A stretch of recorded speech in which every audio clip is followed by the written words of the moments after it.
रात के ठीक 2 बज रहे थे। थुंग थुंग पुष्पा भाव के लिए लाल चंदन की टिप मार रहा था, लेकिन वह जिस हाईवे से जा रहा था आसपास मीलों तक कुछ भी नहीं था, सिर्फ अंधेरा और खामोशी। और उसी सुनसान हाईवे के किनारे एक पुराना टेलीफोन बूथ खड़ा था जो हर रात अपने आप बजने लगता था। इसलिए लोग कहते थे कि उस रास्ते पर रात में गाड़ी नहीं चलानी चाहिए। पर थुंग थुंग को इन बातों से कोई फर्क नहीं पड़ता था, क्योंकि वह बस अपने काम से काम रखता था। लेकिन उस रात हालात अलग थे। अचानक तेज बारिश शुरू हो गई थी और ठीक तभी उसी टेलीफोन बूथ के सामने थुंग थुंग के ट्रक का इंजन बंद पड़ गया और तभी उस बूथ के अंदर से टेलीफोन जोर जोर से बजने लगा। थुंग थुंग ने आवाज सुनी पर इग्नोर कर दिया। बारिश रुक चुकी थी, लेकिन घंटी रुकने का नाम ही नहीं ले रही थी। ऐसा लग रहा था जैसे कोई बहुत बेचैनी से फोन उठने का इंतजार कर रहा हो। फिर थुंग थुंग गुस्से में गाड़ी से उतरा और सीधा बूथ के अंदर घुस गया। अंदर आते ही गुस्से में फोन उठाया और बोला, कौन है बे आधी रात को?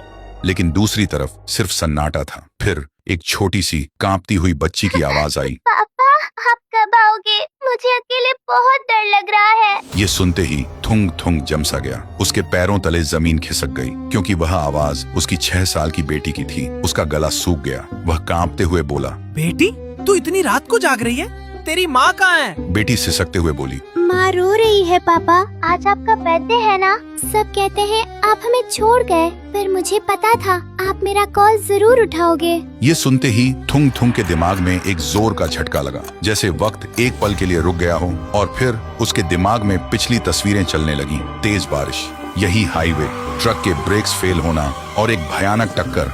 थुंग थुंग ने घबराकर अपने हाथों को देखा जो धीरे धीरे धुंधले पड़ रहे थे। फिर उसने पलटकर अपने ट्रक की तरफ देखा, लेकिन वहां कोई ट्रक खड़ा नहीं था, बल्कि 5 साल पुराने एक जले हुए ट्रक का मलबा था। तब उसे सच समझ आया, थुंग थुंग जिंदा नहीं था। वो 5 साल पहले उसी टक्कर में मर चुका था। लेकिन एक बाप होने का एहसास उसकी रूह को आज भी बांध के रखा हुआ था, इस उम्मीद में कि वह कभी ना कभी अपनी बेटी के पास वापस पहुंच पाएगा। थुंग थुंग वहीं जमीन पर गिर गया और जोर जोर से रोने लगा। उसने कांपते हाथों से फोन को अपने सीने से लगा लिया और टूटकर बोला, मैं कहीं नहीं गया बेटी, तेरा बाप हमेशा तेरे पास है। लेकिन फोन की लाइन कट चुकी थी। फिर थुंग थुंग बूथ से बाहर निकलता है और आसमान की तरफ देखते हुए रोते रोते उसकी रूह धीरे धीरे हमेशा के लिए गायब हो जाती है। और उस रात के बाद उस सुनसान हाईवे पर वह टेलीफोन कभी दोबारा नहीं बजा। तो दोस्तों, थुंग थुंग को मुक्ति तो मिल गई, पर आखिर उस फोन के उस पार था कौन? बेटी का सच्चा प्यार या कोई भ्रम? आप अपनी थ्योरी कमेंट में बताओ। देखते हैं